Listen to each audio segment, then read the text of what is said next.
Greetings, cyberdogs and citizens of the internet. This is ReNDoG coming at you from the Enderman observation post, otherwise known as the Enderman murder hut, in this Let's Play Minecraft Feed the Beast series. In the previous episode, we were on the hunt for Enderman because we need their freaking pearls so that we can make Molten Ender. And in this episode, guys, we are going to be continuing on our mission to make Molten Ender. Now, there you can see in the distance is an Ender butt himself. And guys, I gotta say, you guys have been giving me some amazing hints and tips in the comment sections below. And one of you guys said that there is a sword that can actually kill Enderman in one shot. Instead of using these ruby swords, what I should be using is a sword called... Oh god! Oh god! No, no, no, no, no! I looked at him! It's a sword called an Athame. There it is, guys. So I'm going to equip the Athame, and now what the Athame should do is kill the Enderman in one shot rather than, I don't know, it's made out of silver ingots and sticks, and it apparently does extra damage to Enderman. So let's see if this is actually going to work, guys. Where is that Ender butthole? There you are. Come at me, bro. Come on. Come on. I'm looking straight in your eyeballs. I want a piece of the action, not you, zombie. I want the Enderman. I want the Enderman. Get out of my life, zombie. This is not your fight. Back up, son. There he is! Damn! Sweet! Okay, so that was a 2-shot kill over there. That took out that Enderman in 2 shots, but we are under siege by a whole bunch of other mobs. Oh my goodness gracious. Okay, so guys, thank you so much, whoever gave me that hit about the Athame sword. It kills Enderman in 1 shot. Doesn't look like I got a pearl from that one, but this just shows you guys that we are going to be able to slay Enderman much more easily now that we have this sword. So guys, I tell you what, I'm going to do a bit of Enderman farming, and once I have got 6 Ender pearls up in my belly, I'm going to bring you back into the cyber labs, and we are going to start generating some molten freaking Ender. I will see you on the other side of this kaplam, my friends. Kaplam! Alright, cyber diggity dogs, we are back in Rentown, and I have managed to farm 6 Ender pearls, as you can see there in my inventory, using this new anti-Enderman sword tech. Thank you so much again to the cyberdog who told me about this freaking sword, man. It is going to make getting Ender pearls so much easier. But guys, we are now back in Rentown. We're about to head back into the cyber labs. But before we do, guys, I got a little something to talk to you all about. Now, I am aware that there are some of you out there who are perhaps new to this series and new to the ReNDoG channel. And guys, I know that you haven't watched all the Feed the Beast videos yet. I know. You thought that I didn't know, but I freaking know. And let me tell you, man, I'm freaking angry with your freaking ass. You see, this sword, man, this sword is capable of killing an Enderman in 2 shots. Now, if you don't go and watch this Feed the Beast series from the beginning, I'm going to be shoving this sword directly up your freaking butthole. And if it can kill an Enderman in 2 shots, just imagine what it is going to do to your butthole. So guys, if you haven't watched this whole series yet, go back to the first episode and start from the beginning, guys. And it won't take you long to catch up. And, you know... You need to know what's going on up in here, man. You can't just start. Imagine watching like 24 the series and just starting on episode freaking 20. Come on, dudes. Go back to the first episode and start again. All right, with that public service message out of the way, guys, let's get our buttholes back into the cyber labs. Damn, it has been a long time since we've been down here. Last, my friends, oh man, it feels good to be back. Let me tell you, I do not feel safe wandering around outside. But guys, let's quickly go over our current goal for those of you who perhaps did not heed my public service announcement. What we are trying to do is find a more sustainable source of lava so that we can keep these tanks filled and thus keep the buttholes of our Squidwards filled, otherwise known as geothermal generators. We are using the power generated by these geothermal generators to power our quarry, which is currently sucking up some beautiful jazz from the bottom of this quarry up in here, and all the bits that are being sucked out of that quarry are going into our recycling plant, which looks a little something like this. And this recycling plant is filling up a chest over here with recyclable goods, and all the other goods that we want to collect is going along these pipes into the storage room up here. But we need to find a more sustainable, more infinite source of lava, and we're going to be doing that by trying to get lava out of the nether into the cyber labs. Now, how in the jazz do we do that, I ask you people asking? Well, it's very simple. All we got to use is this machine called a liquid tesseract over here. Sounds simple enough, but what we need to do is make an unattuned tesseract, and we then need to fill this unattuned tesseract, this tesseract frame over here, with Molten Ender using a liquid transposer. But before we can even get to that step, we need to make Molten Ender, and we have got our 6 Ender pearls now, so that we can make enough Molten Ender to fill that that unattuned tesseract thingy-majig, and that is exactly what we're going to be doing in this episode, guys. So now, how do we make Molten Ender? Well, it's pretty darn simple, my friends. All we got to do is use a magma crucible to melt down these Ender pearls into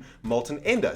And then, of course, what we have to do is collect that Molten Ender in a tank on top of the magma crucible. So what I thought we would do, guys, is we would actually create this machine over here. So what I've done is just put together another magma crucible over here, another magmatic engine up in here, and there is the tank into which the Molten Ender is going to go. And now what we're going to do up here in the workshop is build the liquid transposer, and that is where we are going to be filling our tesseract frame with Molten Ender. Whew, damn, son. That was certainly a mouthful, man. But as you can see, guys, we are pretty much ready to go here. Now, how are we going to power up this magma crucible? I know that it's been a while for some of you guys since we played Feed the Beast. So, guys, as a reminder, what we need to do is keep these magmatic engines filled with lava, because these magmatic engines run off lava, right? So all we got to do is get ourselves a bit of a bucket, and then what we'll do is steal a little bit of lava from one of these tanks to power that magma crucible up in that jazz. But this is actually a bucket of water. So why don't we head over to the temporary storage rooms over here, pick up a empty... Oh, there's a bucket of lava in here already, so we don't even need to steal some lava. So let's get this lava bucket down to our new Molten Ender machine, and let's get freaking Molten Ender molting. Man, that's like a bit of Ender losing its skin or something. That just doesn't make any sense. There we go, guys. So the magmatic engine is now powered, and what we can do now is drop these Ender pearls into our magma crucible, and once this magma crucible powers itself up to a reasonable level, it'll start producing Molten Ender, which is going to get sucked up into this tank over here. We're then going to use a redstone engine to suck the Molten Ender out of this tank into our liquid transposer, which is going to fill up our tesseract frame. Man, it's all starting to make so much sense now. Then what we're going to do, guys, is head into the nether. I'm freaking terrified.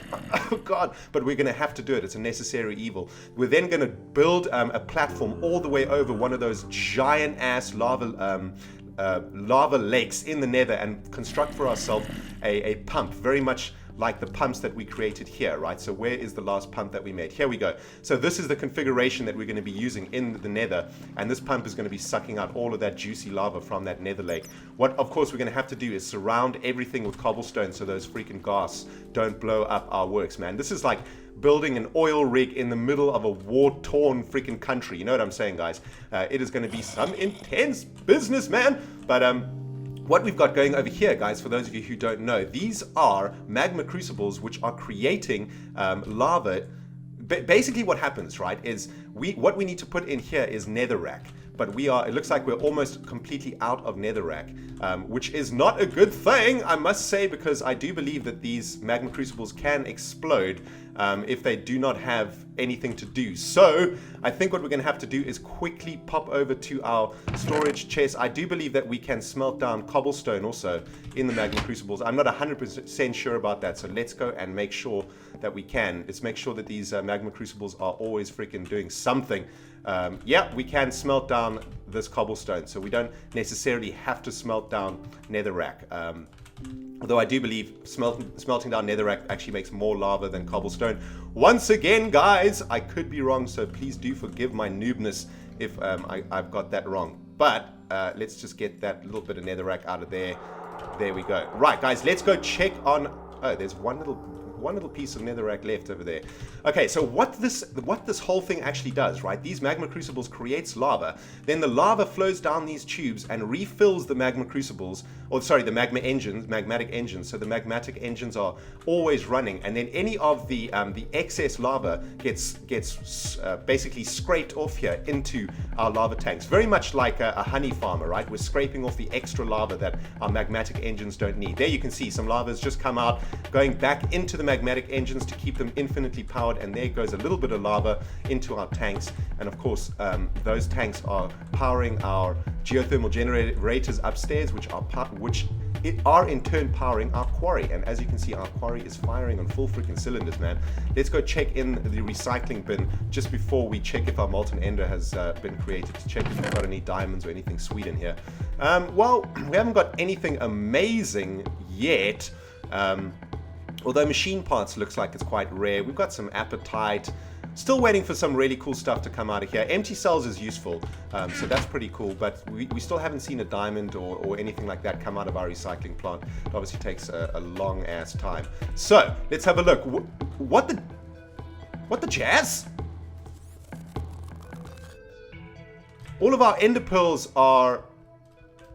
Oh, there it is. Oh my goodness. Thank heavens, man. I thought that this didn't actually work, and this magma crucible had actually just devoured all of our Molten Ender. But there it is, guys. You can actually see it in the tank above there. The Molten Ender looking kind of sweet, I must say. Let's get up on a little perch here and have a look. There we go. Molten Ender glistening away in the in the artificial light of the cyber labs beneath Rentown, man. Sweet. I'm so happy about that, guys. Awesome. Well, I gotta say, guys, that is the end of today's episode. I hope you have enjoyed it. If you have, you know what to do, man. You smack that like button. And if you are new from somewhere on the interbubs, it is time to hit that subscribe button, because in the coming episodes of this series, we are going to make a lava pump facility in the nether, and damn, it is going to be freaking sweet. Guys, this has been ReNDoG playing Minecraft Feed the Beast. Thank you so much for watching. I will see you in the next episode. Goodbye, my cyber diggity dogs.